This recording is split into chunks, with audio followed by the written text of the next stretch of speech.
అంటే నువ్వు ఏడుస్తున్నా మంచి జరిగినా చెడు జరిగినా నువ్వు సంతోషంగా ఉండాలనే ఆలోచనతో ఈ పదం వచ్చినప్పుడు మొక్కలో చిరునవ్వు వస్తుంది. హ్యాపీ అంటే ఏంది? సంతోషం. అందుకని ఈ యొక్క ఎస్ఎస్ ఆర్గనైజేషన్ ఏం చేస్తుందంటే చదువు అంటే సంతోషం ఉండడం కూడా ఒక పాయింట్ తీసుకొచ్చింది. So anyhow all of you wish happy evening. ఇవాళ మనం కార్యక్రమంలో మొదలు పెడతాం. మనకి ఇక్కడ ఒక ముఖ్య అతిథి ఉన్నారు. వారి గురించి నాకు వివరాలు పూర్తిగా తెలియదు, కానీ అది వారు చెప్తేనే బాగుంటుంది. ఒకటి తెలుసు, ఆయన he is engineering graduate. So let us come sir. Satyanarayana గారు, నెల్లూరు జిల్లా గురపుతోట. వారి గురించి వారే చెప్పుకుంటే బాగుంటుంది. క్లియర్కట్గా కూర్చోనండి. లేదు, సబ్జెక్ట్ చెప్పడానికి అవసరం. ఎందుకంటే డిస్కషన్ అంటే మళ్ళీ లాస్ట్లో పెడదాం. ఇప్పుడు సబ్జెక్ట్ ఇవ్వాలి కదా. గో ఆధారిత ప్రకృతి వ్యవసాయము, పాలేకర విధానం గురించే చర్చ. నేను వేరే చేయలేను సార్. ఎందుకంటే ఒక సిస్టమ్ ప్రకారం పోతే, ఇప్పుడు ఒక స్కూల్ డెవలప్ అవ్వాలన్నా అది ఉపయోగపడుతుంది ఆ సిస్టమ్ పోతే. అలాగే వ్యవసాయం కూడా సరే. మనం 50 ఏళ్ళుగా, రండి సార్ కూర్చోండి, 50 ఏళ్ళుగా 60 ఏళ్ళుగా నేను చూస్తున్న మా గ్రామాల్లో ఆవులు మాత్రమే. ఇవాళ ఆవులు లేవు, బర్రెలు, జెర్సీలు. తర్వాత వ్యవసాయం అయితే ఈ అయ్యేటువంటివి లేవు, మరి 116 లేవు. అప్పుడు ఉన్నది పిచ్చమలగాహులు, మామిడి ఆ రోజు ఉన్నది ఆవు పాలు మాత్రమే. ఇవాళ అన్నీ మారిపోయినాయి. అన్నీ మారిపోయినాయని చెప్పేసి ఇవాళ మనం ఆరోగ్యం కావాలని ఎట్లా వస్తుంది? తప్పు దారిన పోయి మనకు ఆరోగ్యంగా ఎట్లా వస్తే రాదు. కాబట్టి తప్పులు సాధించిన క్రమంలో మనం ఇక్కడ సమావేశమైనాం. ఇందులో మనలో ఒకరు ఆ యొక్క ప్రకృతి వ్యవసాయాన్ని వెలుగులు తీసుకొచ్చారు. ఆయన పేరు సుభాష్ పాలేకర్. ఆయనకి మరి ప్రభుత్వం వారు కూడా సరే పద్మశ్రీ అవార్డు ఇచ్చారు. అయినా ఆయన్ని గౌరవించే పరిస్థితులు ప్రభుత్వాలు లేవు. ఎందుకంటే అన్ని ప్రభుత్వాలు కూడా సరే, ప్రపంచంలో అన్ని ప్రభుత్వాలు కూడా సరే ఆ యొక్క బహుళ జాతి కంపెనీల యొక్క కబంధ హస్తాలు ఇరుక్కుపోయి ఉన్నారు. డిఐపి మూట కొంటే, యూరియా మూట కొంటే నువ్వు కట్టేటువంటి 500 రూపాయలతో పాటు ప్రభుత్వం 500 రూపాయలు పెస్తుంది ఆ యొక్క కంపెనీలకి. మనం 10 రూపాయలు ఇస్తే 10 రూపాయలు గవర్నమెంట్ ఇచ్చేసి అట్లా వాళ్ళని బతికిస్తున్నది గవర్నమెంట్ కానీ మనం కానివ్వండి. ఈ పరిస్థితి పోవడానికి నేను ఎన్నోసార్లు చెప్పుకున్నాను, కానీ ఇవాళ నేను చెప్పడం కాదు, మరొక వక్తని నేను వెళ్ళి గురపుతోటలో మాట్లాడితే బాగుంటుంది, నేను మాట్లాడితే బాగుంటుందని ఈసారి మార్పులు చేశా. We have to get a good speaker from here. So ఈ యొక్క గో ఆధారిత ప్రకృతి వ్యవసాయము, మరి ఇందులో పాలేకర విధానం ఏంటి, వీటి మీద కాస్త కృషి చేస్తున్నటువంటి కొంత ఎంతకాలంగా ఉన్నారో ఆయన యొక్క ఇది మొత్తం కూడా మనకి ఇప్పుడు తెలియజేస్తారు. కూర్చోండి సార్.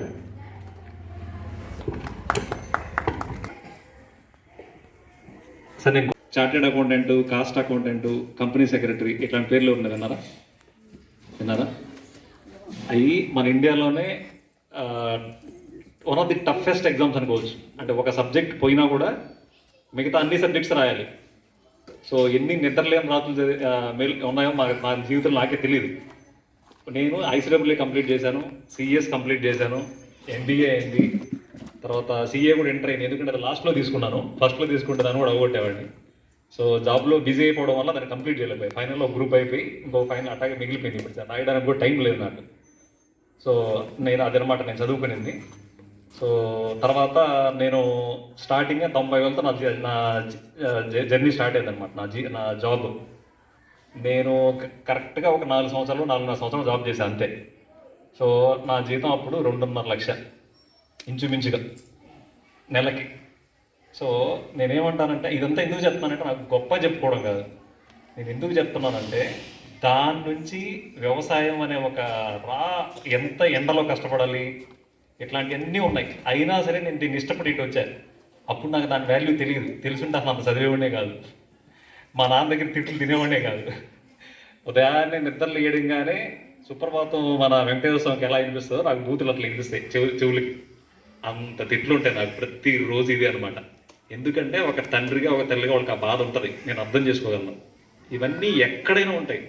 కాకపోతే తల్లి తండ్రి వీళ్ళందరినీ కూడా మనం సుఖపెట్టాల్సిన బాధ్యత మనకు ఉంది. కానీ వీటన్నిటికంటే మెయిన్గా ఏంటంటే, మనల్ని ప్రగతిని చూసిన తర్వాత ఒక 4-5 సంవత్సరాలు కష్టపడతారు వాళ్ళు. కానీ తర్వాత వాళ్ళు మనల్ని చూసి ఇప్పటికే కొద్దిగా గర్వం స్టార్ట్ అయి ఉంటుంది మా ఇంట్లో వాళ్ళు కూడా. ఎందుకంటే ఇప్పటికే టీవీ వాళ్ళు రావడం, వాళ్ళు మనం చేసే విషయాన్ని గ్రహించడం, వాళ్ళు మనల్ని ఆ చుట్టుపక్కల అందరూ నన్ను చూడడానికి రావడం, వాళ్ళు నాతో మాట్లాడడం, ఇవన్నీ ఆల్రెడీ జరుగుతూ ఉన్నాయి.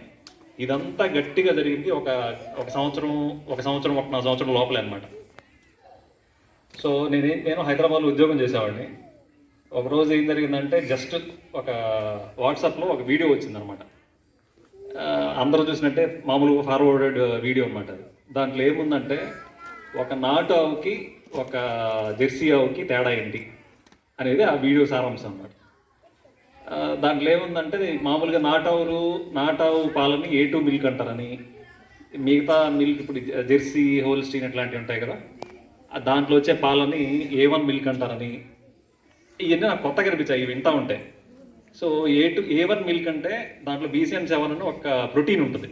జనరల్గా మనం ఏదైనా తిన్నామంటే అది ప్రోటీన్స్గా కన్వర్ట్ అయ్యి, ప్రోటీన్స్ నుంచి పెప్టైడ్స్గా కన్వర్ట్ అయ్యి, వాళ్ళు అక్కడి నుంచి అమినో యాసిడ్స్గా కన్వర్ట్ అయ్యి, అక్కడి నుంచి శక్తిగా కన్వర్ట్ అవుతుంది అనమాట, ఏం తిన్నా సరే. కానీ అక్కడ జనరల్గా మనం జెర్సీ ఆవు పాలు ఇవన్నీ తాగితే ఏమవుతుందంటే ప్రోటీన్స్గా కన్వర్ట్ అవుతుంది, అక్కడి నుంచి పెప్టైడ్స్గా కన్వర్ట్ అవ్వదు, స్టోర్ అయిపోతూ ఉంటాయి. సో స్టోర్ అయిపోవడం వల్ల మనకు కరెక్ట్గా ఒక 70-80 సంవత్సరాల ముందు షుగర్ అనే వ్యాధి లేదు మన దేశంలో. మీరు నమ్ముతారా? అస్సలు షుగర్ కానీ బీపీ కానీ మన దేశంలో లేవు. కరెక్ట్గా ఒక 70-80 సంవత్సరాల క్రితం 50 ఏళ్ళ ముందే లేదు, 40-50 ఏళ్ళ ఉండేది. 50 ఏళ్ల ముందు అంటే 70 ఏళ్లకు ముందు అసలు లేవు. ఆ తర్వాత ఒక్కొక్కటి ఎక్కడో డబ్బులు ఉన్న వాళ్ళకి ఒకరికి ఇద్దరికి వచ్చేది. క్యాన్సర్ కూడా అంతే. ఒక 100 సంవత్సరాల క్రితం క్యాన్సర్ లేదు, ఎక్కడో రాజులకి పెద్ద పెద్ద వాళ్ళకి వచ్చేది. ఎందుకంటే వాళ్ళకి ఎక్కువ సుఖాలు కదా, అందుకనే దాన్ని రాచకుండా అనేవాళ్ళు క్యాన్సర్ని కూడా. ఎందుకంటే రాజులు, గొప్ప గొప్ప జమీందారులు వాళ్ళకే వచ్చేది, పేదవాళ్ళకి పనులు చేసిన వాళ్ళకి ఎవరికి వచ్చేది కాదు క్యాన్సర్ కూడా. సో ఈ షుగరు బీపీ అనేది అసలు లేదనమాట. ఈ 70 సంవత్సరాల క్రితం నుంచి ఎందుకు వచ్చింది అంటే మనం జెర్సీ ఆవు పాలు ఇవన్నీ అలవాటయ్యాయి. ఎలా అలవాటయ్యాయి అంటే ఇక్కడి నుంచి బ్రిటిష్ వాళ్ళు ఈ చాలామంది మన దేశం మీద ఇది చేశారు కదా, వాళ్ళంతా మన ఆవుల్ని వాళ్ళు తీసుకెళ్లారు. ఇప్పుడు ఇక్కడి నుంచి దాని వాల్యూ తెలుసుకున్న తర్వాత న్యూజిలాండ్, బ్రెజిల్ అనే దేశంలో మన నెల్లూరు అనే పేరు మీద ఒక పెద్ద ఏరియా ఉంది. మీరు నమ్ముతారు ఆ విషయాన్ని? ఎందుకంటే వాళ్ళు ఒంగోలు ఆవుని మన నెల్లూరు ఏరియాని తీసుకెళ్లారు. సో వాళ్ళ ఒంగోలులో కంటే నెల్లూరులోనే ఎక్కువ యాక్చువల్గా ఒంగోలు ఆవులు. ఇక్కడ నుంచి తీసుకెళ్ళి వాళ్ళ ఎంత పెద్ద మన అన్ని ఇండియన్ బ్రీడ్స్ అనమాట. ఒంగోలు, మీకు నిఖరమైన ఒంగోలు ఆవు కావాలంటే మనం బ్రెజిల్కి వెళ్ళాలి, మన దేశంలో లేదు, అది మన కర్మ. సో ఇవన్నీ ఒక ఒంగోలే కాదు, ఒంగోలు తర్వాత మన దేశంలో వచ్చే కాంక్రేజు, తర్వాత గిర్, ఇట్లా చాలా సాహివాలు, ఇవన్నీ ఆవులు ఇప్పుడు అక్కడ ఉన్నాయి మనకంటే బాగా. So coming to the point, నేను దీని గురించి చెప్తున్నా, షుగర్ వ్యాధి గురించి చెప్తున్నా. షుగరు, ఇది ఇంకోటి హార్ట్ డిసీజెస్, వీటన్నిటికీ కారణం ఏంటంటే మనం తాగిన ఆ పాలలో ఉన్న BCM7 అనే ప్రోటీన్ అది కన్వర్ట్ అవ్వదు, శక్తిగా కన్వర్ట్ అవ్వదు. అదేం చేస్తుందంటే మన మన మన బాడీలోని ఇరుక్కుపోద్ది. ఏ ఏరియా పోతే ఇరుక్కుపోతే అక్కడి నుంచి కదలదు, అది అట్లాగే స్టోర్ అయిపోతుంది. ఎక్కడ పోయి స్టోర్ అయితే ఆ జబ్బు వస్తుంది. బ్లడ్లోనే ఉందనుకోండి బ్లడ్ షుగర్ వస్తుంది. ఇప్పుడు ఏదైనా కిడ్నీల దగ్గర పోయి స్టోర్ అయింది అనుకోండి కిడ్నీ వ్యాధి వస్తుంది. హార్ట్ దగ్గర పోయి స్టోర్ అయిపోతే హార్ట్ డిసీజ్ వస్తుంది. సో మనకు తెలియకుండా మనం ఏం చేస్తున్నాం, ఇప్పుడు ఎక్కడ పట్టినా చిత్తూరు జిల్లా యాక్చువల్గా పాలకు ఫేమస్, కానీ మనం ఏం పాలు వాడుతున్నాం? ఎన్ని నాటావులు ఉన్నాయి మన దగ్గర? నాటావే లేదు. మనం అసలు మన ఇప్పుడు ఈ కాలం పిల్లలకైతే అసలు నాటావేది జెర్సీ ఆవేది ఎవరికి తెలియదు. గుడుల్లో కూడా జెర్సీ ఆవులో పెట్టున్నారు. సో ఆవే కాదు, అది జెర్సీ, అది అసలు ఆవు కాదు. జెర్సీలు ఏముంటాయి అంటే ఒక యారస్ అనే ఒక అడవి జంతువుని తీసుకొని దానికి ఒక 5 జంతువుల్ని కలిపి సంపర్కం చేసి ఒక జీవిని సృష్టించారు, అదే జెర్సీ. అట్లా ఇంకా కొన్ని సంకర జాతులు ఉన్నాయి, హోల్స్టీన్ అని, ఇంకా ఏదో పిచ్చి పిచ్చి అన్నీ ఉన్నాయి. అవి ఎంత డేంజరస్ అంటే ఆ పాలు అంత డేంజరస్ అనమాట. సో ఇవన్నీ తెలుసుకున్నా. మన పక్కన మా ఇంట్లోనే ఉండేటి ఒక 30 ఆవులు. అప్పుడు వాటి పాలు తాగకుండా మాకు చిన్నప్పుడు బరి పాలు ఇచ్చారు, ఎందుకంటే అవి బాగా బలం అని, ఈ ఆవు పాలు వేడని అవేమో పాల డైరీలు పోసేవాళ్ళు, బరి పాలు మనకిచ్చేవాళ్ళు. అదే పాలు తాగుంటే ఈరోజు ఇంకెంత శక్తిగా ఉండేవాళ్ళం అనిపిస్తుంది. ఈరోజు వాళ్ళకి తెలియదు, అప్పటికే మారిపోయింది. ఈ ఆవు పాలు వేడి అనే కాన్సెప్ట్ కూడా తర్వాత ఎప్పుడో వచ్చింది. మన పాతకాలం అంటే ఒక 70-80 ఏళ్ల క్రితం ఆవు పాలే ఉండేటి, బర్రెలు కూడా ఉండేటి కాదు. ఆ తర్వాత బర్రెలు వచ్చాయి, ఎందుకు ఎక్కువ పాలు ఇస్తాయని. సో ఆ తర్వాత బర్రె పాలు తాగడం స్టార్ట్ చేశారు. ఇంగ్లీష్ వాళ్ళు మామూలు కాదు, వాళ్ళు ఏం చేశారంటే వచ్చిన తర్వాత ఆవు పాలు వేడి అనేది క్రియేట్ చేశారు. అసలు మర్చిపోయాను. అసలు ఇంగ్లీష్ వాళ్ళకి ఎందుకు ఇంత అంటే వాళ్ళు అన్ని దేశాలు కాంకర్ చేస్తూ వచ్చారు. వచ్చిన తర్వాత మన దేశం చూసి బిత్తరపోయారంట వాళ్ళు. అసలు ఇది ఏంటి దేశం, ఎందుకు ఇంత సుసంపన్నంగా ఉంది, ఇన్ని మతాలు, ఇంతమంది జనాలు ఏంటి, ఇన్ని భాషలు ఏంటి, ఇన్ని అంటే ఒక దగ్గరేమో విపరీతమైన చలి అంటే అటుపక్క నార్త్ వైపు, ఇంకో దగ్గరేమో విపరీతమైన ఎండలు, ఇంకొక దగ్గర డిఫరెంట్ అన్నమాట. అసలు ఒక దేశంలో ఇన్ని వైవిధ్యాలు ఉన్న దేశం ప్రపంచంలో లేదు. అసలు ఈ దేశం ఏందిరా ఎంత సుసంపన్నంగా ఉంది, ఎంత కలిసిమెలిసి ఉన్నారు జనాలు, ఎంత ఆరోగ్యంగా ఉన్నారు అని ఆశ్చర్యపోయారంట వాళ్ళు. సో దీనికి అసలు ఎక్కడ వీళ్ళకి మూలం ఏంటి అని ఎత్తుక్కుంటా పోతే వాళ్ళకి నాటో కనిపించింది. సో ఫస్ట్ దీన్ని నాశనం చేయాలని వాళ్ళు ముందు దాన్ని అది మెయిన్గా తీసుకున్నారు. సో నాటో నాశనం చేయాలి కాబట్టి వాళ్ళు ఏం చేశారంటే తర్వాత టీని వీటిలన్నిటిని చేశారు. ఇప్పుడు కూడా ఇంగ్లాండ్లో టీ తాగుతారు, కానీ వాళ్ళు పాలతో తాగరు, ఓన్లీ డికాషన్ లాగా తాగుతారు. ఇప్పుడు మన గ్రీన్ టీ ఎట్లా తాగుతాం అట్లా తాగుతారు అనమాట. వాళ్ళు పాలతో తాగరు టీ అనేది. సో మనకు అలవాటు చేశారు అవన్నీ. సో మనకు అలవాటు చేసి మీ ఆవులు పాలు ఇవ్వవు, అదే ఇప్పుడు ఈ జెర్సీలు ఇవైతే పాలు ఇస్తాయి బాగా అని చెప్పి వాటిని మనకి వైట్ రెవల్యూషన్ అనే పేరు తర్వాత వచ్చిందిలేండి. తర్వాత వాటిని మనకి ఇంపోర్ట్ చేసుకునేవాళ్ళు, మన దేశంకి తీసుకొచ్చి మన ఆవుల్ని వాళ్ళు తీసుకెళ్లేవాళ్ళు. వేరే మంచి మంచి దేశం ఇప్పుడు బ్రెజిల్, ఇట్లా న్యూజిలాండ్, ఇట్లా మంచి మంచి యూరోపియన్ కంట్రీస్లో చాలా వరకు కూడా మన ఇక్కడి నుంచి తీసుకెళ్ళి వాళ్ళ చెత్తంతా మనకి ఇచ్చేవాళ్ళు. ఇప్పుడు జెర్సీలే మిగిలినాయి. మన చిత్తూరు జిల్లా ఎంత ఫేమస్, ఇప్పుడు మనం తినే పాలకోవాలు గెలుకోవాలి అన్నీ కూడా మనం తినేది ఆ జెర్సీ పాలతోనే. మనం తినే ప్యాకెట్ పాలు, మనం తాగే ప్యాకెట్ పాలు వాటిల్లో 99% జెర్సీ పాలే. ప్యాకెట్ పాల సంగతి మాట్లాడాలంటే ఎంత తక్కువ మాట్లాడితే అంత మేలు. ఎందుకంటే ప్యాకెట్ పాలలో ఉండేది ఒక పాలు కాదు, అన్ని పాలు కలిసి ఉంటాయి దాంట్లో. అట్లీస్ట్ పాలు అయితే పర్వాలేదు, అది పాలు కూడా కాదు. దాంట్లో ఇంకా మళ్ళీ ప్యాస్చరైజేషన్ అని, తర్వాత హోమోజినైజేషన్ అని, ఇట్లా రకరకాల ప్రొసీజర్స్ ఉంటాయి అన్నమాట దాంట్లో. ఆ ప్రొసీజర్స్లో ఎన్ని కెమికల్స్ కలుపుతారో మీరు అసలు చూస్తే, ఒక్కసారి మీరు పాల ఫ్యాక్టరీకి వెళ్ళి చూస్తే మీరు ఇంకా దాని జీవితంలో ఇంకా పాలు ముట్టుకుంటే భయం వేస్తుంది. మనుషులకి అసలు పాలు అవసరమే లేదు. చిన్న పిల్లలకి, పుట్టిన పిల్లలకి తల్లి పాలు ఇస్తే సరిపోతుంది. ఒక 6 months తర్వాత అసలు పాలే అవసరం లేదు పిల్లలకి. వాళ్ళకి ఇవ్వాల్సింది ఏంటి, ఎందుకు పాలు తాగిపిస్తామంటే కాల్షియం తక్కువ అని చెప్పి పాలు ఇస్తాం పిల్లలకి. కానీ పిల్లలకి కాల్షియం ఎలా వస్తుంది అంటే 6 నెలల తర్వాత. ఫస్ట్ చిన్నపిల్లలప్పుడు తల్లి పాల ద్వారా వస్తుంది, దాని తర్వాత మనకి నువ్వులు ఉండలు ఇట్లాంటి కొన్నిటి నుంచి గ్రహిస్తుంది మన బాడీ, పాల నుంచి గ్రహించదు. పాలు నైట్ టైం ఒక చిన్న గ్లాస్ తాగితే మంచి నిద్ర వస్తుంది అంతే, దానికోసమే పాలు పనికి వచ్చేది. మిగతా దేనికి పనికిరాదు. పనికొచ్చేది ఏంటంటే మజ్జిగ పనికి వస్తాయి, నెయ్యి పనికి వస్తుంది, పాలు దేనికి పనికిరావు. పిల్లలకి టన్నుటలు లీటర్లు ఇవ్వాల్సిన అవసరం లేదు.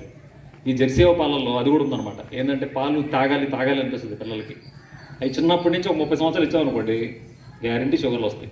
మహేష్ బాబు కొడుక్కి పుట్టిన వెంటనే షుగర్ ఉంది. అదన్నా వాడు దానివల్ల ఎంత ఇబ్బంది పడ్డారంటే వాళ్ళకి నిద్ర కూడా లేదు. వాళ్ళకి చాలా ఇబ్బందులు పడ్డారు. దాని మీద ఒక ఫౌండేషన్ స్థాపించారు, సెలబ్రిటీలు కూడా దిక్కులేదు. ఇంకా మన పరిస్థితి ఏంది? సో పుట్టిన వెంటనే షుగర్లు వస్తున్నాయి, పుట్టిన వెంటనే క్యాన్సర్లు వస్తున్నాయి. అన్నీ మా శక్తిలోనే చూశాను ఇవన్నీ కూడా. సో ఇంత తెలుసుకున్నాను అనమాట ఒక నాటో గురించి. సో అక్కడి నుంచి నేను ఇంకా వేరే వీడియోస్ చూస్తూ వెళ్తున్నప్పుడు నాకు సుభాష్ పాలేకర్ గారి న్యాచురల్ ఫార్మింగ్ అనేది ఒకటి కనిపించింది. అది కూడా నాటోవే బేస్ దాన్ని. అంటే ఒక నాటోలో ఇంత విషయం ఉంది అని నాకు అప్పుడు దాకా తెలియదు. మనం అప్పుడు చిన్నప్పుడంతా నాటోలు చూసాము.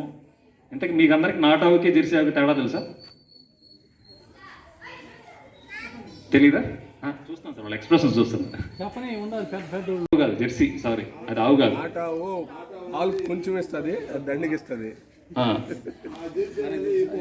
అదే చూడటంగానే ఎట్లా గుర్తుపడతారు నాటు ఆవు అండి, పొదుగు చూసి పెట్టచ్చు.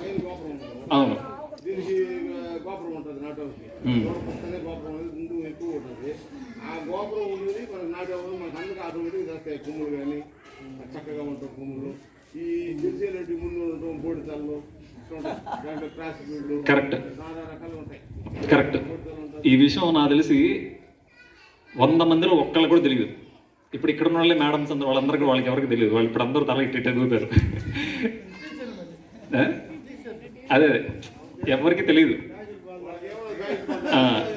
అట్లీస్ట్ ఇట్లా జెర్సీ అని ఒక పేరన్న ఇన్ని ఉంటారు వీళ్ళంతా. సిటీల్లో ఉండే పిల్లకాయలు ఇంకా దద్దమ్మలు అన్నమాట. వాళ్ళకి అసలు ఏమీ తెలియదు. వాళ్ళకి అసలు బియ్యం ఎక్కడి నుంచి వస్తాయో తెలియదు. వాళ్ళు ఏమనుకుంటారు, సూపర్ మార్కెట్ నుంచి వస్తాయనుకుంటారు. అవి సూపర్ మార్కెట్లో పుడతాయి, తయారు చేస్తారనుకుంటారు వాళ్ళు. పాలు ఏంటంటే పాలు ప్యాకెట్లు ఎట్ట వస్తాయో తెలియదు వాళ్ళకి. ప్యాకెట్లో వస్తాయనుకుంటారు, ప్యాకెట్లకి అంతా అనుకుంటారు వాళ్ళు పాలని. సో అంత అమాయకంగా ఉంటారు జనాలు సిటీల్లో. సో నేను ఇవన్నీ చూసిన ఆల్రెడీ కొంతమందితో మాట్లాడుతున్నప్పుడు ఎట్టబోతుంది మన దేశం అనిపించేది. అదే ఇప్పుడు నేను తర్వాత ఏం చేసేదంటే అదే మెయిన్ సార్, నాటావ్ అంటే పైన ఇది ఉంటుంది, మోపురు ఉంటుంది, గంగడోలు ఉంటుంది, అవి రెండే మెయిన్ చూడడంగానే మన కొమ్ములు కూడా స్ట్రైట్గా ఉంటాయి, ఇట్లా ఉంటాయి. ఈ ఈ సంకర జాతి ఆవులకి ఏంటంటే కొమ్ములు ఇట్లా కిందకు ఉంటాయి, గంగడోలు పెద్దగా ఉండదు, అసలు ఇది ఉండదు. సో దాన్ని చూసి మనం గుర్తుపట్టచ్చు. నాటు ఆవుకి ఈ పైన ఉన్న మోపురం వల్ల ఆ మోపురంలో సూర్యకేతు నాడి అని ఒకటి ఉంటుంది. అది సూర్యుడిని శక్తిని గ్రహించి మనకి పాల రూపంలో, పేడ రూపంలో, యూరిన్ రూపంలో ఇట్లా ఇస్తుంది. సో దానివల్లే ఆవు పాలు వేడి అనే కాన్సెప్ట్ ఇంతకుముందు మాట్లాడుతున్నాం మనం, అది ఇంగ్లీష్ వాడు క్రియేట్ చేసింది. సో మన నానమ్మల కంటే ముందు తరం వాళ్ళకి ఆవు పాలు మంచిగానే తెలుసు. అంటే బ్రిటిష్ వాళ్ళు రాకముందు కాలంలో బ్రిటిష్ వాళ్ళు వచ్చిన తర్వాత దాన్ని క్రియేట్ చేశారు. ఆవు పాలు వేడి, ఆవు పాలు తాగకూడదు పిల్లలు, ఎందుకంటే డాక్టర్లు వాళ్ళే కదా, వాళ్ళకు తెల్లగా ఉంటారు, తెల్ల చొక్కాలు వేసుకుంటారు. వాళ్ళని చూస్తే మనం ఏంటంటే ఆ రంగు చూస్తేనే లేదు దేవతల్లాగా ఫీల్ అయ్యేవాళ్ళు. అందుకే వాళ్ళకి ఇచ్చాం మన దేశాన్ని, అంతే తప్ప ఇంకా వేరే కారణం. వాళ్ళు నల్లగా ఉంటే మనం పట్టించుకునే వాళ్ళం కాదు, వాళ్ళు ఏదో ఆ రంగు చూసి మనం ఆశ్చర్యపోయాం అంతే. సో అట ఎర్రగుండేవాడు పిల్లలు ఇచ్చినట్టు అనమాట. సో వాడు ఎంత మంచోడా, వాడు ఎంత చెడ్డోడా ఎవరు చూడరు. సో వాడు తెల్లగుంటే పిల్లల్ని ఇచ్చేస్తారు. సో అదే సేమ్ వైసీ వర్స, తెల్లగుంటే అమ్మాయిని తీసుకునేస్తారు. సో ఆ అమ్మాయి మంచిదా చెడ్డదా ఎవరు ఆలోచించరు. సో ఇట్లా ఉందన్నమాట పరిస్థితి. మనం కూడా మన పాతరంలో కూడా దాన్ని చూసే వాళ్ళకి సో అయితే వాళ్ళు ఏం చేశారంటే ఆవు పాలు వేడి అనేది క్రియేట్ చేశారు. ఎందుకంటే ఆవును మనకు దూరం చేయడానికి నంబర్ 1 పాయింట్. ఆవుని బేస్ చేసుకుని మనం వ్యవసాయం చేసేవాళ్ళం మన దేశంలో. అసలు గోత్రం అనేది అందరికీ ఉంటుంది కదా. గోత్రం అంటే ఏంటంటే మన ఆవుల మంద, ప్రతి ఒక్క ఫ్యామిలీకి, హిందూగా పుట్టిన ప్రతి ఒక్క ఫ్యామిలీకి ఒక దాన్ని ఉంటారు, మన ఇంటి పేరుతో కూడా గుర్తించేవాళ్ళు కదా మనుషుల్ని. గోత్రంతోనే గుర్తిస్తాం, ఇప్పటికీ గుర్తిస్తున్నాం. అసలు గోత్రం అంటే ఏంటంటే ఆవుల మంద. సో ప్రతి ఒక్కడికి ఒక ఆవు మంద ఉండేది, ఆ ఆవు మందకి ఒక పేరు ఉండేది. దాన్ని బట్టే మన ఈ ఫ్యామిలీ, ఈ గోత్రం అని ఒకటి క్రియేట్ అయిందనమాట. అంటే దీన్ని బట్టి ఒక ఆవు మన హిందూ జీవితంలో ఎంత పవిత్రమైందో, ఎంత గొప్పదో మనం ఆలోచించచ్చు అనమాట. అట్లాంటి ఆవు దూరం చేశారు. సేమ్ ఆవు పాలు తాగకూడదు, ఆవు పాలు వేడి, ఇంక పిల్లలకి దాన్ని ఎవరు, పిల్లలు దాన్ని ఇవ్వకపోతే వాళ్ళు తెలివి తక్కువగా తయారవుతారు. సో ఇట్లా ఆవుని దూరం చేశారు మొత్తానికి. ఇదంతా ఎందుకు చెప్తున్నానంటే ఆవు గురించి ముందు తెలుసుకుంటేనే తర్వాత ప్రకృతి వ్యవసాయానికి రావాలి. ఎందుకు అక్కడి నుంచి నేను వేరే వీడియోస్ చూడటం స్టార్ట్ చేసిన తర్వాత నాకు అసలు అప్పటికే మైండ్ బ్లో అయిపోయింది. ఎంత తెలుసుకున్న తర్వాత ఆ వీడియోలో, అదంతా మహా అయితే 10 నిమిషాల వీడియో. మీకు 10 నిమిషాల వీడియో చూసి నేను 20 నిమిషాలు చెప్పాను వేరే విషయం. సో అయితే అక్కడి నుంచి ఏం జరిగిందంటే నేను వేరే వీడియోస్ చూడడం స్టార్ట్ చేసిన తర్వాత ఇట్లా సుభాష్ పాలేకర్ అని ఒక ఆయన ప్రకృతి వ్యవసాయం చేశాడు. ప్రకృతి వ్యవసాయంలో నాటావు చాలా కీలక పాత్ర అనమాట. నాటావు లేనిదే ప్రకృతి వ్యవసాయం, ప్రకృతికి నాటావుకి చాలా దగ్గర సంబంధం. దాంట్లో దాని పేడ మూత్రంలో ఉన్నన్ని బ్యాక్టీరియాస్, అంటే మంచి చేసే బ్యాక్టీరియాస్ మన నేలకు కావచ్చు, మనకందరికి కావచ్చు, ప్రపంచంలో ఇంక వేరే జీవికి లేదు ఆ స్పెషాలిటీ. సో ఈ ప్రకృతి వ్యవసాయంలో ఎంత న్యాచురల్గా పంటలు పండించుకోవచ్చు అంటే అసలు ఏ పురుగు మందులు అవసరం లేదు ఎక్కువగా. అంటే మనం బయట నుంచి కొనేది పురుగు మందులు కొనకూడదు, ఎరువులు కొనకూడదు. ఇవన్నీ కొట్టి ఎవరు లాభపడతారంటే రైతు కాదు. రైతు బాగుపడినట్టు మనకి స్వతంత్రం వచ్చేప్పటికి ఎన్నో సంవత్సరాలు అయిపోయింది. ఇన్ని సంవత్సరాల్లో ఫస్ట్ నుంచి రైతులకి ఏదో చేస్తూనే ఉన్నారు, సబ్సిడీలు ఇస్తూనే ఉన్నారు, ఎన్నెన్నో ఇస్తున్నారు. ఒక్కసారి కూడా రైతు బాగుపడినట్టు చరిత్ర లేదు. ఎందుకంటే రైతు కాదు బాగుపడేది. అవి ఎంత సబ్సిడీలు అంటే ఏమిస్తారు, ఎవరికి ఇస్తారు సబ్సిడీలు? మనం తక్కువ రేటు కొన్నా కూడా గవర్నమెంట్ ఇవ్వాల్సిందే కంపెనీ వాడికి. సో గవర్నమెంట్ సగం ఇస్తే మనం సగం ఇస్తాం, సార్ చెప్పినట్టు ఇస్తే వాడికేమో వాడి డబ్బులు వాడికి వచ్చేస్తుంది. సో అవి వేసిన తర్వాత మనం ఏమైనా బాగుపడతామా? ఏం బాగుపడం, ఇంకా నష్టాలు పోతూనే ఉంటాం. ఫస్ట్ ఈ కెమికల్ ఫార్మింగ్ అలవాటైన తర్వాత 1 కిలోనో 2 కిలోలు వేస్తే 40-50 బస్తాలు వచ్చేటి అంట. ఇప్పుడు ఎన్ని బస్తాలు వేస్తున్నాం సార్ మీరు చెప్పండి? నేను వ్యవసాయానికి కొత్త, మీరు చెప్పండి ఎన్ని బస్తాలు లెక్కలేదు. నేను అబ్జర్వ్ చేసింది చెప్తా. ఇన్ని అని లేదు, పక్కనోడు 4 వేస్తే నేను 5 వేయాల, పక్కనోడు 10 వేస్తే నేను 11 వేయాల. వాడికి 30 బస్తాలు పడితే నాకు ఒక్కటంతా రావాలా 31 బస్తా. ఈ ఒక్క బస్తా కోసం వాడు 4 మూటలు యూరియా ఎక్కువ వేస్తాడు. ఎన్ని బస్తాలు వేసినా పైరు ఊతి మీద రాదు. రాదు పాల్సిన మీద గంట గంట వస్తుంది. ఇంకా రైతు నష్టపోతాడు. లెక్క చెయ్యాలా ఇప్పుడు పిల్లలకు పోయి ఫోన్ చేస్తాను చూడు మాట్లాడదాం. అదే ఆ వీడియోస్ చూసిన తర్వాత నాకేం అర్థమైందంటే నాటావు బేస్ చేసుకొని మనం ఈ వ్యవసాయం చేస్తాం. సో ఈ దీంట్లో కూడా ఏంటంటే మెయిన్గా నాటావు పేడ, నాటావు మూత్రం, పాలు కాదు యాక్చువల్గా. నాటావు పాల కంటే కూడా ఇంకా వాల్యుబుల్ ఏమైనా ఉందంటే ఆవులో ఆవు పేడ, ఆవు మూత్రం. ఎక్కడైనా సరే గోమయే వసతే లక్ష్మి అనే పేరు విని ఉంటారు మీరు. అంటే ఏంటో ఎవరికైనా అర్థం తెలుసా మీకు? ఎవరికైనా గోమయే వస్తే లక్ష్మి. ఆవు పేడలో లక్ష్మీదేవి ఉంది అనేది దాని మీనింగ్. ఆవు పాలల్లో లక్ష్మీదేవి ఉందని చెప్పలా, ఇంకా ఆవు పెరుగులో ఉందని చెప్పలా, ఆవు నెయ్యిలో ఉందని చెప్పలా, ఎక్కడ చెప్పలా. ఆవు పేడలో లక్ష్మీదేవి నివసిస్తుంది అని చెప్తారు. అంటే మనకి లక్ష్మీదేవి క్రియేట్ అయ్యేది ఎక్కడి నుంచి? అది పొలం కావచ్చు, లేకపోతే ఏదైనా కావచ్చు. మనకి లక్ష్మీదేవి ఎక్కడి నుంచి వస్తుంది? పొలం నుంచి వస్తుంది. నేను పాతకాలం గురించి మాట్లాడుతున్నా. సో లక్ష్మీదేవి పొలం నుంచి వస్తుంది. సో పొలంలో మనం వేసే ఎరువు నాటావుది అయితే దాంట్లో ఉన్న కొన్ని లక్షల బ్యాక్టీరియాస్ మన భూమికి మంచి చేస్తాయి. సో అవన్నీ వదిలిపెట్టేసి మనం టన్నులు ఎరువులు తోలుతున్నాం, వేస్ట్. ఆ గొర్రె పెంట కావచ్చు, లేకపోతే మామూలు నాటావు పేడైనా సరే టన్నులు అవసరం లేదు. యాక్చువల్గా మనకు కావాల్సింది 200 నుంచి 400 కిలోల ఘనజీవామృతం. ఘనజీవామృతం ఎట్లా తయారు చేసుకోవాలి అనేది సార్ చెప్తారు తర్వాత. సార్ తెలుసు, ఆల్రెడీ చెప్పుంటారు మీకు. చాలా సింపుల్. ఎంత సింపుల్ అంటే ప్రకృతి వ్యవసాయం అంత సింపుల్. మెయిన్గా అసలు కీ అంతా ఘనజీవామృతంలోనే ఉంటుంది. ఘనజీవామృతం మనకు కావాల్సిన ఒక ఎకరాకి 200 నుంచి 400 కిలోల పేడ, కొద్దిగా మూత్రం, గోమూత్రం, కొద్దిగా పప్పుల పొడి, అంటే ద్విదళం ఇట్లా చీలేసి 2 వస్తాయి చూసారా, అంటే శనగపిండి కానీ ఇట్లాంటి పిండి, ఆ పిండి కొద్దిగా బెల్లం, కొద్దిగా మట్టి, ఇవి ఉంటే టన్నులు అవసరం లేదు. చెప్పా కదా 200 నుంచి 400 కిలోలు. ఎంత సిరులు పండించవచ్చు నిజంగా చెప్పాలంటే. ఇంతకుముందు ఎవరో మీరేదో సమస్య చెప్తా ఉన్నారమ్మా? కాదు మీరు ఎట్లా బాగుపడాలి అని మాట్లాడారు. సో ఆ రైతు ఎట్లా బాగుపడాలి అంటే, రైతు ఎన్ని సంవత్సరాలు చూస్తున్నాం కదా, చెప్పాక ఇంతకుముందు గవర్నమెంట్ ఇస్తానే ఉంటుంది. రైతుకు దాన్ని ఎట్లా వాడుకోవాలో తెలియదు. ఎవడు బాగుపడతాడు అంటే ఈ పెద్ద కంపెనీలే బాగుపడతాయి. సరే, ఆ కంపెనీలు కూడా మన దేశంలో ఉండాయి అంటే మన దేశంలో ఉండవు. అన్నీ ఫారిన్ కంపెనీలే. మీరు ఇచ్చే ప్రతి రూపాయలో 60 పైసలు పైనే మీరు ఫారిన్ కంట్రీకి డబ్బులు ఇస్తారు, మన దేశానికి ఇవ్వరు. ఎందుకంటే మన దేశంలో కంపెనీలు కూడా రా మెటీరియల్ కూడా అక్కడి నుంచి తెచ్చుకోవాల్సిందే. ఓకేనా? అంత విషయమే. మీరు నమ్మరు. అసలు ఆ ఎరువులు ఎలా తయారు చేస్తారు తెలుసా మీకు? ఆ ఎరువులు ఎక్కడి నుంచి వచ్చాయి స్టార్టింగ్లో మీకు తెలుసా? అసలు ఎప్పుడు క్రియేట్ చేశారు తెలుసు కెమికల్ ఫార్మింగ్ అనేది? అంతకుముందు శుద్ధంగా అందరూ మనం ఆవు పేడ వేసుకొని శుద్ధంగా చేసుకునేవాళ్ళం కదా. ఏమి ఎరువులు వాడేవాళ్ళం కాదు కదా, ఏమి యూరియాలు డిఏపీలు వాడేవాళ్ళం కాదు కదా. మళ్ళీ ఎందుకు వచ్చాయి ఇవన్నీ? ఎందుకు వచ్చాయంటే రెండో ప్రపంచ యుద్ధం జరిగిందనమాట. అప్పట్లో రెండో ప్రపంచ యుద్ధం జరిగిన తర్వాత వాళ్ళకి టన్నులు ఈ మందుగుండు సామాగ్రి ఉంటుంది కదా, కాలిపోయినటువంటివంతా, అదంతా వాళ్ళ దేశంలో మిగిలిపోయింది. అది వాళ్ళ దేశంలో ఉంటే వాళ్ళకి నష్టం. మన ప్రకృతి పరంగా కావచ్చు, లేకపోతే ఎక్కువ జబ్బులు వస్తాయి. సో దీన్ని ఏం చేయాలని ఒక ఆలోచన వచ్చింది. ఏదైనా సరే చెత్త వేయాలంటే వాళ్ళకి కనిపించే ఒకే ఒక దేశం మన దేశమే, ఇండియా. భారతదేశం, ఇండియా కాదు. సో మన భారతదేశమే. ఎందుకంటే పెద్ద దేశం, సుసంపన్న దేశం. వాళ్ళకి ఇట్లాంటి కెమికల్ ఫార్మింగ్ అనేది ఒక దాన్ని పరిచయం చేసాం అనుకోండి, ఆ పురుగు మందులు, ఆ ఎరువులన్నీ వాళ్ళ దేశంలో దోస్తే వాళ్ళ ఆరోగ్యాలు చెడిపోతాయి, మనం బాగుపడతాం.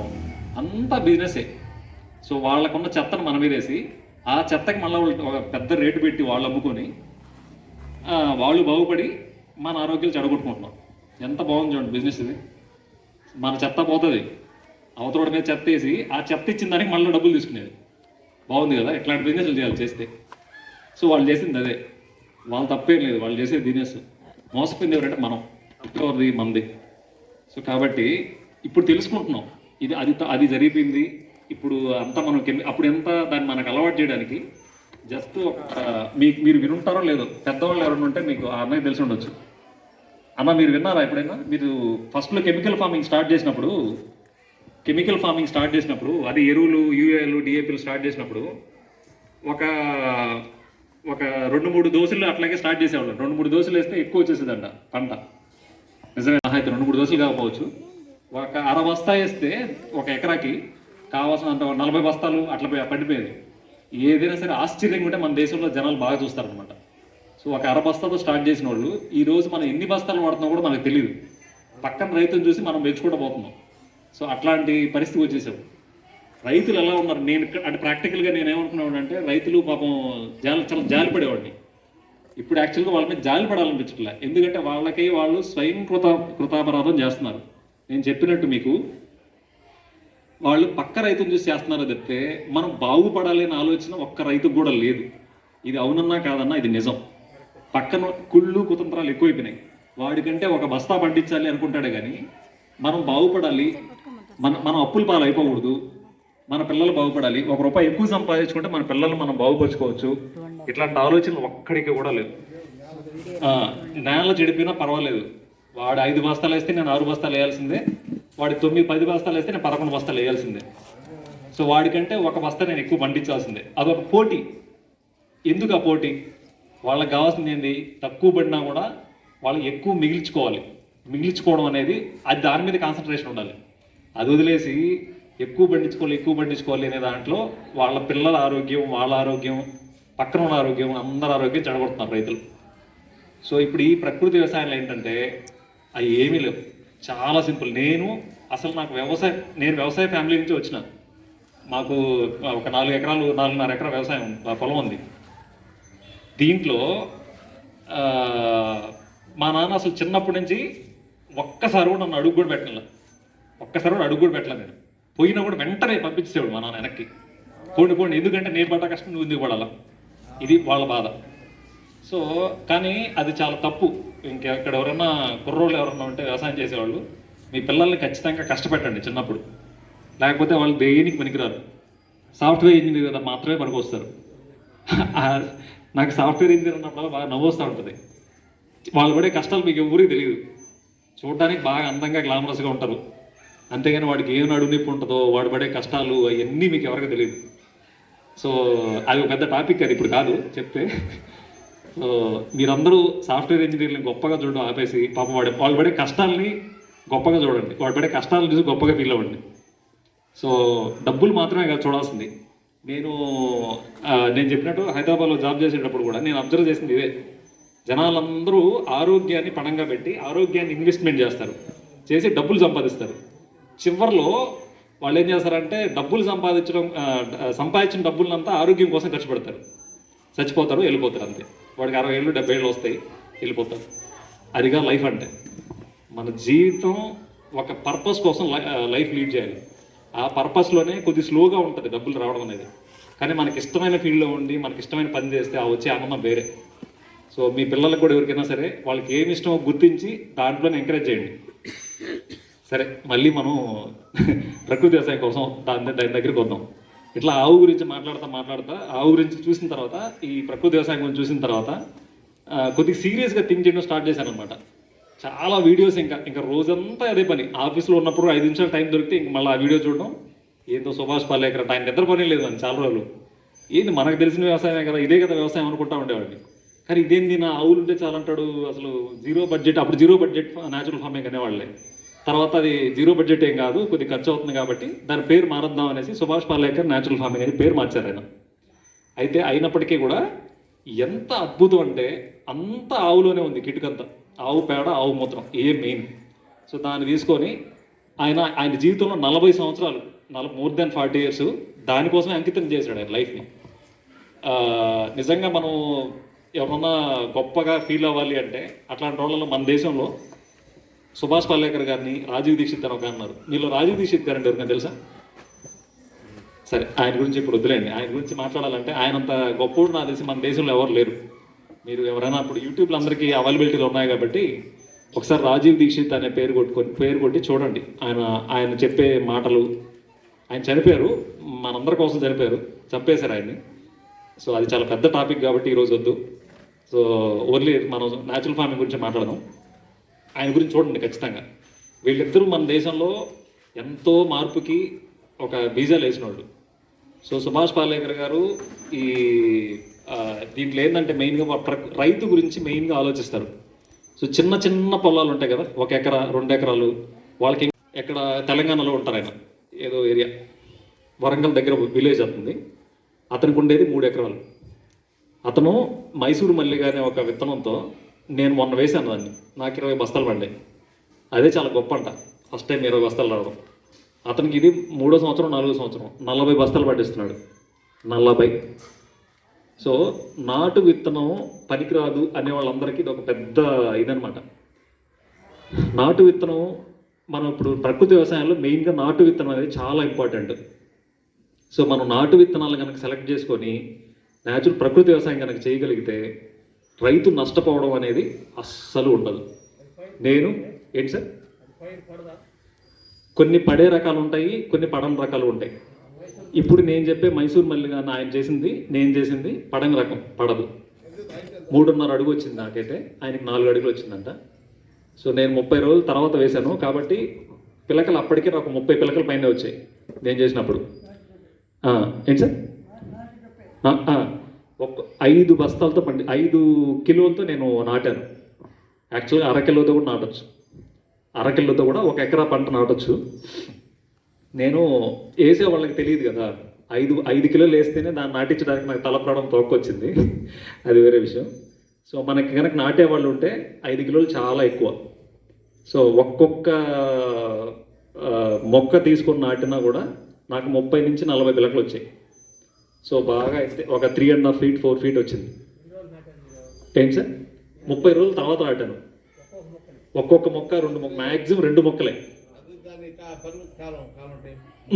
యాక్చువల్గా నేను 30 రోజుల లోపల నాటుంటే ఇంకా ఎక్కువ పిలకలు వచ్చేటి అంటారు, కానీ 15 రోజుల లోపల అంటారు, కానీ కొద్దిగా బాగా పలచకుంటాయి. మైసూర్ మల్లికి ఇంతింతే వస్తుంది. కొన్ని రకాలు ఉన్నాయి, కొన్ని ఉన్నాయి 20 రోజుల లోపల నాటకెళ్ళినాటి కొన్ని ఉన్నాయి. నవానా అని ఒకటి ఉంది, అది 20 రోజులకి బాగా ఇంత. సో అటువంటి నాటొచ్చు, కాకపోతే అది పడిపోతుంది నవారా. అదే సార్, అదే కొన్ని ఉన్నాయి, కొన్ని రకాలు పడిపోతాయి, కొన్ని రకాలు పడవు. ఇప్పుడు రత్నచౌడి అంటారు, రక్తశాలి, ఇట్లా కొన్ని రకాలు ఉన్నాయి, అవి పడవంటారు. మరి నేను నా కళ్ళతో చూసింది అయితే మైసూర్ మల్లిగ అయితే పడదు. చెప్పండి సార్. ప్రకృతి వ్యవసాయం కరెక్ట్గా చేస్తే ఈ నాటు విత్తనంతో పడే అవకాశాలు 0. అట్లా లేదు సార్, పడుతున్నాయి, కొన్ని రకాలు పడుతున్నాయి, తక్కువ. ప్రకృతి వ్యవసాయం అంటే ఆషామాష తీసే అది పడ్డా కూడా దెబ్బతింది అనమాట. పడ సార్ ఇంకోటి ప్రకారం ఎన్ని కావాలా, వేస్తే ఎంత వస్తుందో అంత హైట్ వస్తుంది, అన్ని పిల్లలు వస్తాయి. ఎన్ని కావాలి, అదే సార్. ఇప్పుడు చాలా రకాలు, ఇప్పుడు తుఫాన్లు కూడా నిలబడి ఉండే రకాలు ఉన్నాయి దాంట్లో. సో కొన్ని రకాలు నవారా లాంటి రకాలు ఖచ్చితంగా పడిపోతాయి సార్. పడిపోయినా కూడా దాన్ని మనం కాపాడాల్సిన అవసరం చాలా ఉంది. సో కొన్ని రకాలు ఇప్పుడు నవారా కావచ్చు, కుల్లాకరు, ఇట్లా కొన్ని రకాలు ఉన్నాయి. మీకు నాటు విత్తనాల సంగతి చెప్తాను ఇప్పుడే మళ్ళీ చెప్తాను నాటు విత్తనం గురించి. మనకి ప్రకృతి వ్యవసాయంలో మెయిన్ ఇంపార్టెంట్ నాటు విత్తనం కూడా. సో నాటు విత్తనం ఏంటంటే వాటిలో ఇమ్యూనిటీ పవర్ చాలా ఎక్కువ ఉంటుంది. మామూలుగా ఇప్పుడు మనం వాడే ఆర్ఎన్ఆర్లు ఇవన్నీ ఉన్నాయి కదా, అన్నీ హైబ్రిడే. ఇప్పుడు మన పిల్లలకు పెట్టే ప్రతి రైస్ హైబ్రిడ్ రకాలు. వాటి వల్ల పిల్లలకి పిండి పదార్థాలు, కార్బోహైడ్రేట్స్ తప్ప ఇంకా ఏమీ అందదు దాంట్లో. అందుకే చిన్నపిల్లలకి మీరు పెట్టే ప్రతి ముద్దలో వాళ్ళకి కొద్దిగా షుగర్కి కావాల్సిన జబ్బుకి వాళ్ళని ప్రిపేర్ చేస్తున్నారు. అదే నాటు విత్తనంలో అసలు ఆ సమస్య ఉండదు. మనం కనుక నాటు విత్తనం, ఏ నాటు విత్తనం పర్లేదు, దాంతో తయారైన రైస్ మన పిల్లలకు పెట్టగలిగి వాళ్ళ చేత చిన్న ఎక్సర్సైజ్లు, మనం చేసే పనులన్నీ పిల్లల చేత చేయించాలి.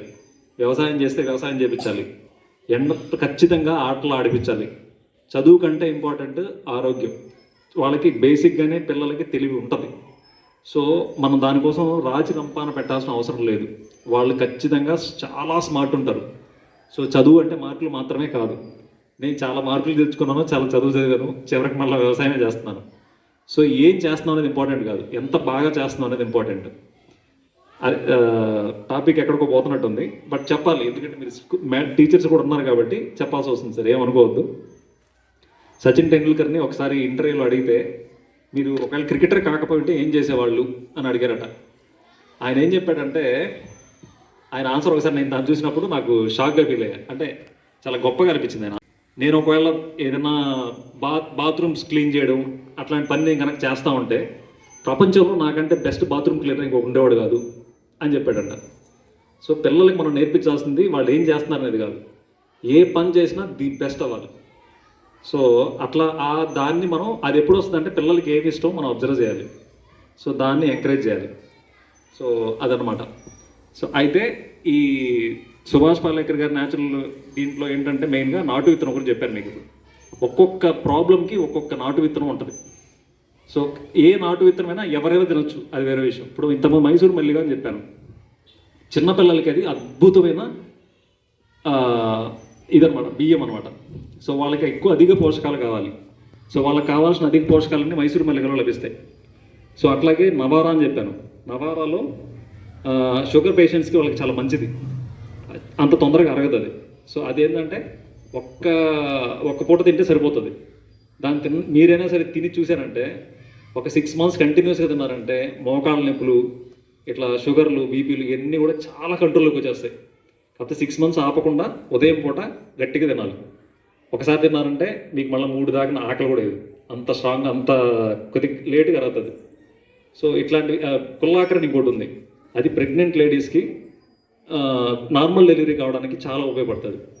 తర్వాత కడుపులో ఉండే పిల్లలకి అక్కడ కూడా తెలివి పెంచడానికి పనికొస్తుంది, వాళ్ళు చాలా హెల్తీగా ఉంచడానికి పనికొస్తుంది. తర్వాత వాళ్ళకి బాలింతలకి పాలు పెరగడానికి పనికొస్తుంది. సో చాలా అద్భుతమైన బియ్యం కుల్లాకర కూడా. ఇట్లాంటి రకాలు మన దేశంలో 6 లక్షల రకాలు ఉండేవి అంట ఒక 100 సంవత్సరాల క్రితం. ఈ బ్రిటిషర్స్ వచ్చిన తర్వాత, బ్రిటిషర్స్ అనే కాదు, మనకి ఇన్వేషన్స్ స్టార్ట్ అయిన తర్వాత 6 లక్షల రకాలు కాస్త అట్ ప్రజెంట్ 5,000 రకాలకు వచ్చేసాయి. 5,000 ఇప్పుడు ఉండేది. ఈ 5,000 రకాలు మనం కాపాడుకోకపోతే రేపు మన పిల్లలు దేనికి పనికిరారు. సో కేవలం ఈ ఫారెన్ వాళ్ళకి స్లేవరీ అంటే తెలుసు కదా, బానిసలుగా బతకడానికి మనకు వస్తాం అంతే తప్ప ఒక్కటి కూడా మన దేశానికి ఉపయోగపడే పనులు ఒక్కటి కూడా చేయలేము, దాన్ని దేనికి పనికిరారు వాళ్ళు. సో ఇవన్నీ గ్రహించిన తర్వాత నాకు ఉద్యోగం చేయాలి అనిపించలేదు, ఎట్లాగైనా ఊరికి రావాలి. ఇదంతా నేను ఒక 3 months లోపలే డెసిషన్ తీసుకున్నాను. వీడియోలు చూసి చూసి చూసి మనం చేయాల్సింది ఇది కాదు అని డిసైడ్ అయ్యాను. ఈ జాబ్ చేస్తా కూర్చుంటే 2 లక్షలు కాస్త 5 లక్షలు అవుద్ది. తర్వాత నేనేం చేస్తాను, ఒక ఇల్లు కొంటా. ఫస్ట్ అందరూ అప్పటికి ఇల్లు కొనేసి ఉంటారు, లైక్ నా అదృష్టం బాగుండి నేను ఇల్లు కొనలేదు. ఇల్లు కొనుంటే ఈరోజు వ్యవసాయం చేసేవాడు కాదు, ఎందుకంటే ఈఎంఐలు కట్టుకోవడానికి నా టైం అంతా అయిపోయేది, నా జీవితం అంతా అయిపోయేది. సో ఈఎంఐలు కట్టుకోవాల్సిన అవసరం లేదు కాబట్టి, అప్పటికి నేను ఇంకా ఏ లోన్లోకి వెళ్ళలేదు కాబట్టి, ఏదో 2-3 చిన్న చిన్న ఈఎంఐలు ఉన్నాయి నాకు. సో అదే కాబట్టి నేను కొద్దిగా రిస్క్ తీసుకొని ముందు మా ఆవిడని ఒప్పించి చేయగలిగాను. సో 3 నెలల్లోనే ఫిక్స్ అయిపోయాం ఎట్లాగైనా ఊరికి రావాలని. మా మిసెస్ కూడా జాబ్ చేసేది.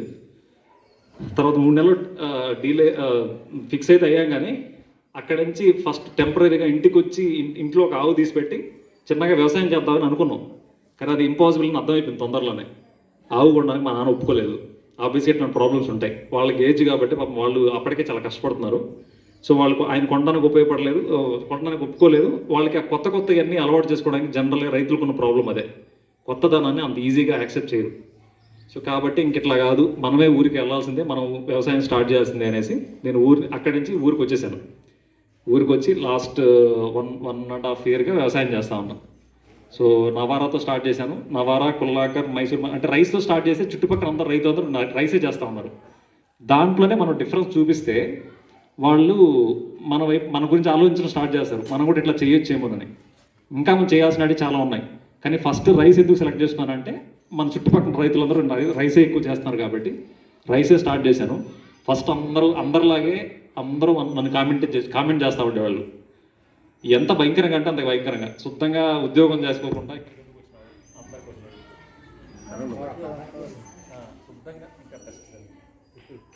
ఉద్యోగం చేసుకోకుండా ఇక్కడికి ఎందుకు వచ్చినావు, నీకన్నా పిచ్చా ఇవి అనమాట.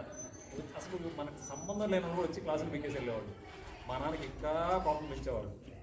సో ఇవన్నీ అయిన తర్వాత నేను ఎట్టాకన్నా సరే చేస్తాను, అన్నీ నేనే. ఇంకా ఉదయాన్ని నిద్రలేసినప్పటి నుంచి ఇంక ఎంత పెద్ద రోల్ అంటే మంది, ఉదయాన్ని నిద్రలేసిన వెంటనే పేడెత్తాలి. తర్వాత ఇంకా వ్యవసాయ పనులన్నీ నేనే చేసేవాడు, నాకేం అలవాట్లేదు.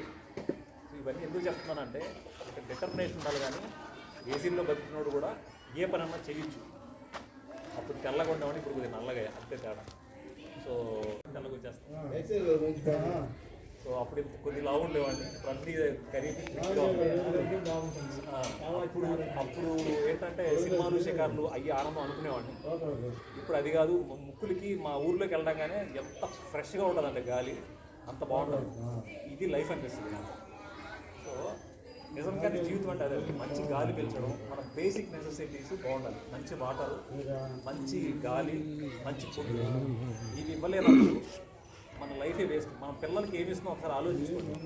మెయిన్గా లేడీస్లో ఉంటుంది అండి, మగవాళ్ళు ఏముండదు. ఎందుకంటే మా మిస్సెస్ సపోర్ట్ చేయకపోతే నేను ఈరోజు మళ్ళీ అక్కడే ఉండేవాడిని. ఏదో ఇంకొక 50,000 1,00,000 జీతం పెరిగింది. అంతేగాని రేపు నా నెక్స్ట్ తరం నా పిల్లలు వాళ్ళకి నేనేం చేయలేకపోయాను. ఇప్పుడు అది కాదు, నా పిల్లలకి నేను చెప్పగలను. ఎందుకంటే that is all life with ladies. So మీరు కూడా గుర్తించాలన్నమాట, ఏది మంచిది ఏది అది మన పిల్లలకి. అందులో మీరు టీచర్స్ కాబట్టి మీరు పిల్లలకి చెప్తా ఉంటే కనుక వాళ్ళకి అర్థమవుతుంది వ్యవసాయం గొప్పతనం ఇవన్నీ కూడా. సో ఏం సార్ ఎక్కువ చెప్పండి. సో అయితే నాకు తెలిసింది ఎందుకు వచ్చాను, ఎలా వచ్చాను చెప్పాను. ప్రకృతి వ్యవసాయంలో మెయిన్గా ప్రధాన పాత్రగా చెప్పాను. ఆవుల గురించి మీకు ఎక్స్ప్లెయిన్ చేశాను.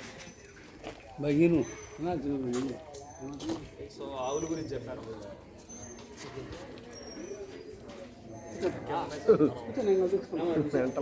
ఎంత లేవు కుర్చీలో, ఆయన కుర్చీ తెచ్చుకో నిలబడుకుంటాడు వాళ్ళు అదే నేనైతే నేను వ్యవసాయం చేసిన దాంట్లో అందరూ నీ సాయం చూడాలా, ఏది చేసినా అందరూ నీ సాయం చూడాలా. నేను ఒక్క ఘనజీవామృతం తప్ప ఏమీ నమ్మకాలు ఎవరైనా ఏమీ లేదు సార్. జస్ట్ నేను టెస్ట్ చేశాను, అన్నీ రెడీగా పెట్టుకున్నాను, కానీ వేయలేదు. ఎందుకంటే ఏదైనా పురుగు పడుతుందా లేదా, అసలు నాటు విత్తనానికి ఎంత పవర్ అవుతుంది, అవన్నీ చెక్ చేస్తున్నాను. ఇప్పుడు ఇంకా 21 బస్తా పట్టించాను నాకు మైసూర్ పల్లి ఎకరానికి. నాకు తెలిసి 21 బస్తా ఫస్ట్ టైం పండించినందుకు చాలా గొప్ప అంట. నేను ఇచ్చింది ఓన్లీ ఘనజీవామృతం మాత్రమే, గట్టిగా ఒక 3 నీళ్ళు ఇచ్చాను. ఏమీ లేదు సార్, ఏమీ లేదు. అదే నేను అది ఇచ్చుంటే అడుగులేదు సార్,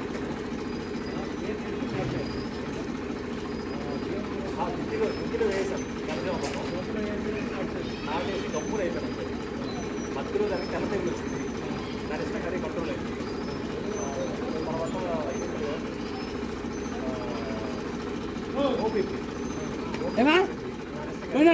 సైడ్ లాక్ చేసి బండి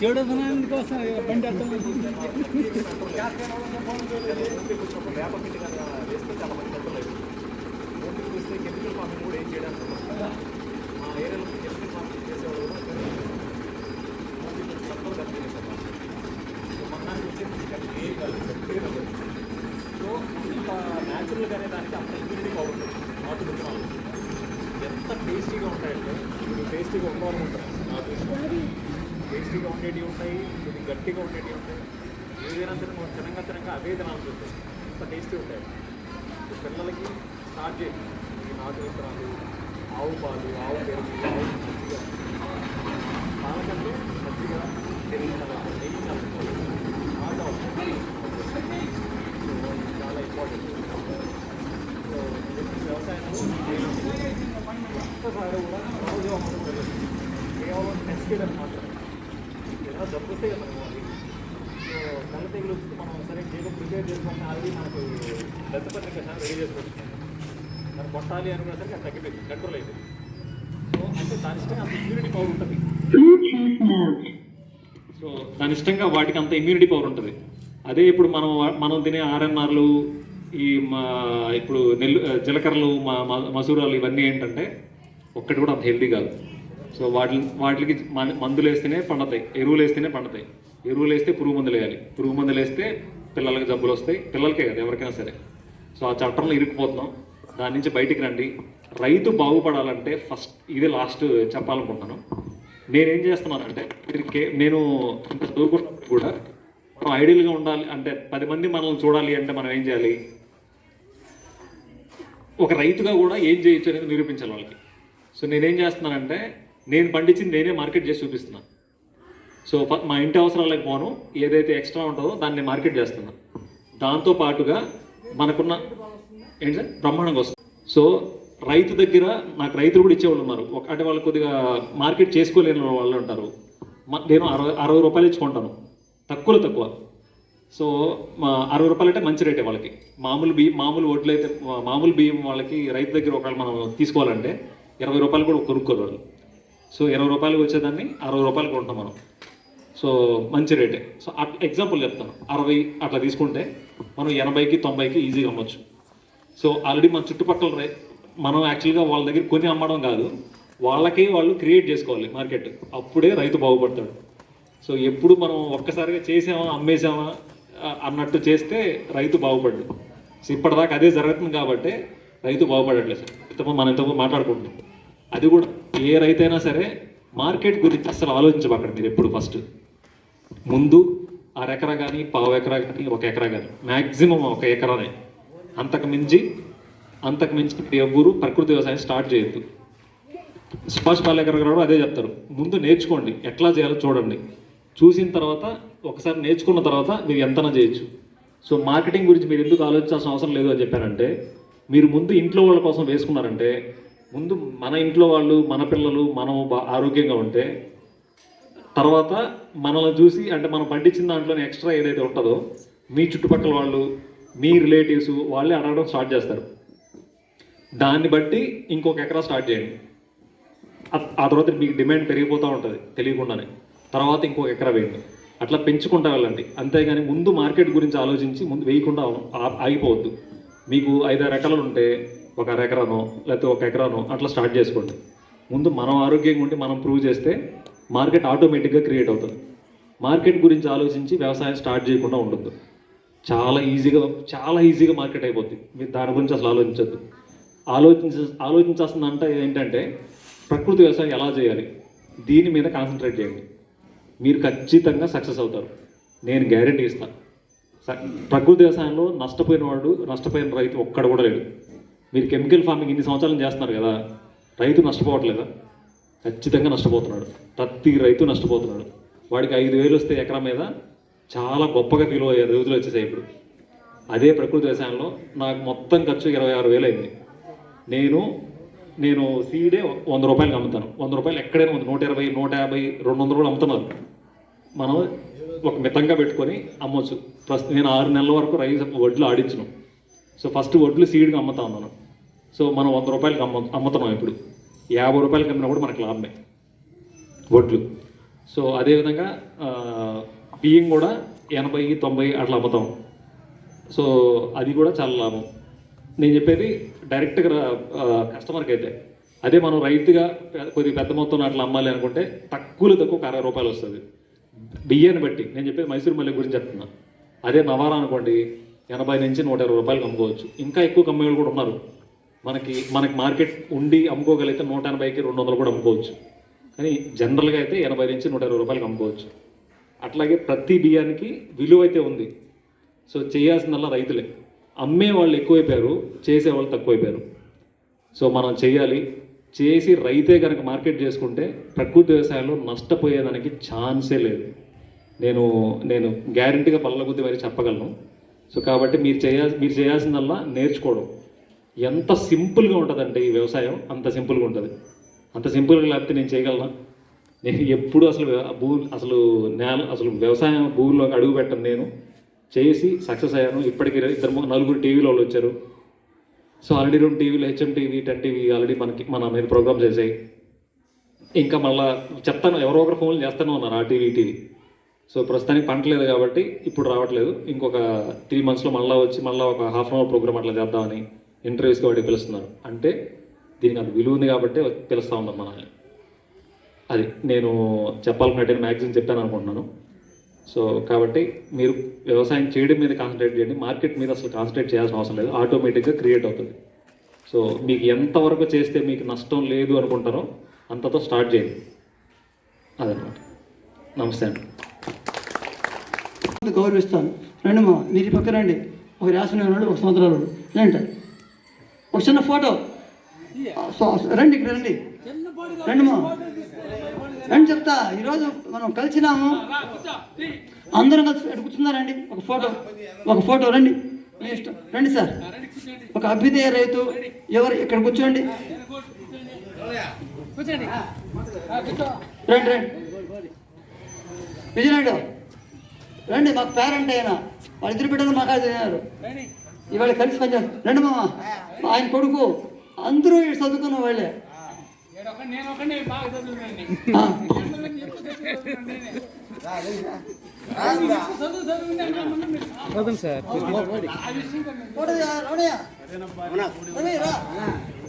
ఇదో, నాకు ఆయన అంటే ఇష్టం అండి. 10 ఏళ్ల పాటు కాస్త కూర్చొని గుడ్ల ఆయన ఈవేళ పరుగులు చేస్తున్నాడు, పని చేస్తున్నాడు, పరిశ్రమిస్తున్నాడు. Hats off to him. ఆయనకు ఒకసారి తప్పట్లో ఉండండి. అంటే టౌన్కి పోతే వెనక్కి రాలేరండి. టౌన్కి వెళితే వెనక్కి రాలేరు. ఆయన వచ్చి ప్రూవ్ చేశారు. నాకు ఆయన అంటే మహా ఇష్టం. రండి ఇక్కడ కూర్చోండి.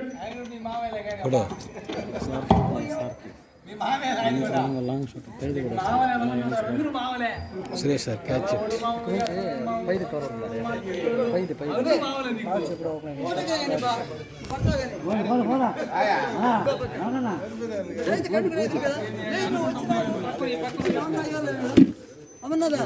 చూడండి. రా కుర్చీ పక్క తీసిరా.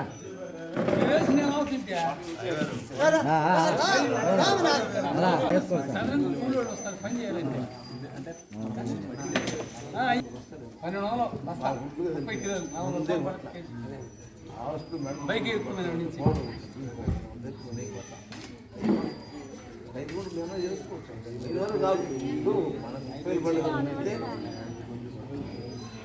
ఎకరా 20 బస్తాలు పైన చేసుకుంటే